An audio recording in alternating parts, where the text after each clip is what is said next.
For most of its life, this company made toys for gamers. It built the graphics cards that rendered explosions and racetracks. It nearly went bankrupt more than once, and serious people in the industry did not think of it as serious. Then, almost overnight, it became one of the most valuable companies in the history of the world. And the strange part is that it did not win because of a chip. It won because of something most people cannot see, and its rivals still cannot copy. This is a series about the companies that run the world and the rivals they left behind.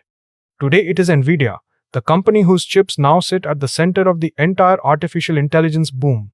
But the real story here is not about the fastest chip. It is about a 20-year bet on software that looked, for most of those years, like a very expensive mistake. Start with what a graphics chip actually is because it explains everything. A normal computer processor, the kind Intel built its empire on, is like a few very clever people solving problems one after another, brilliantly, in sequence. A graphics chip is the opposite. It is thousands of simpler workers, all doing easy sums at the same time. For drawing a game where every pixel can be calculated at once, that turned out to be enormously powerful. Around 2006, Nvidia noticed something.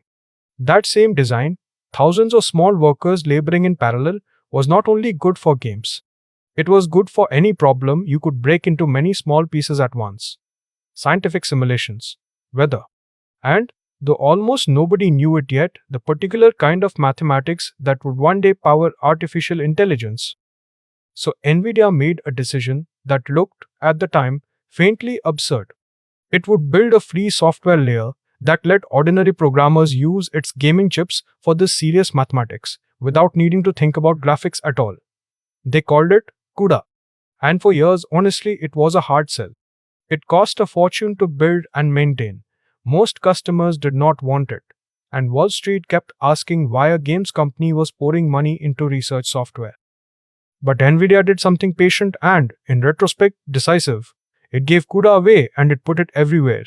Every single Nvidia chip, even the cheap ones in student laptops, could run it.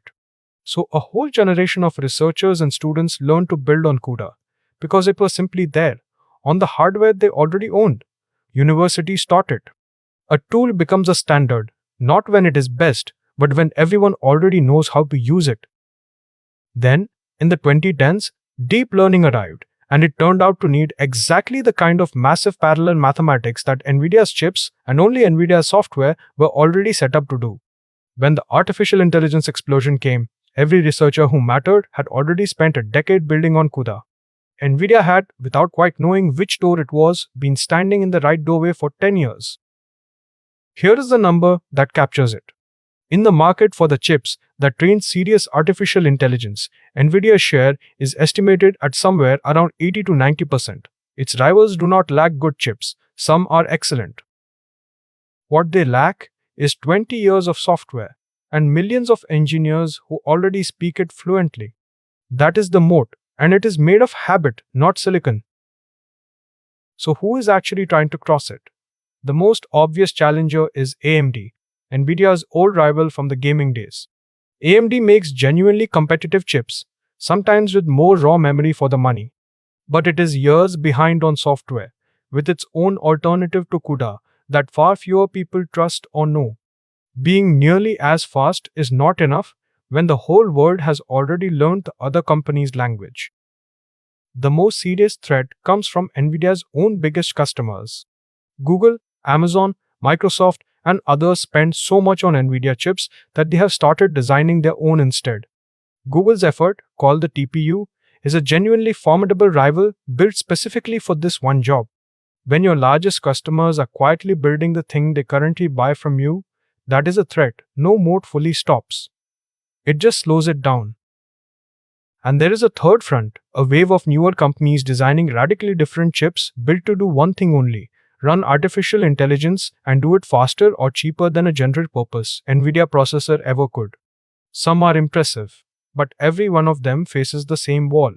A better chip that speaks a language nobody knows is a harder sell than a slower chip everyone already speaks. Now, to be fair to all these challengers, moats made of software do eventually crack. Habits change. If chips become scarce, or absurdly expensive enough, customers will suffer the pain of learning something new, simply to escape. Nvidia's dominance is not a law of physics.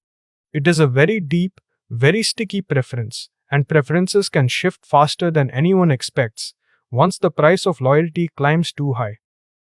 But here is what makes it so durable for now. Nvidia does not just sell you a chip, it sells you the chip, the software, the tools, the libraries, the networking to wire thousands of chips together, and the near certainty that the next breakthrough will be built on its platform first. Rivals are competing against a chip. They are actually up against an entire world that has already been built, taught, and populated. So the uncomfortable question this series keeps returning to arrives here too. What happens when the single most important input to the future of technology comes, overwhelmingly, from one company, on terms it largely sets itself? Governments are nervous. Competitors are furious. Customers are trapped between resentment and dependence, buying more even as they fund the alternatives. And the deeper lesson is the one this whole series keeps repeating in different clothes. Nvidia did not win the AI age by having the fastest chip in the AI age. It won it years earlier by giving away software that seemed pointless and waiting while everyone learned to depend on it. The victory was invisible long before it was obvious. By the time the world understood what CUDA was, it had already been standing on it for a decade. They built a tool for a future that had not arrived, gave it away to make it a habit, and were simply already home when everyone else went looking for the door. The chip was never really the point. The chip was the part you could see,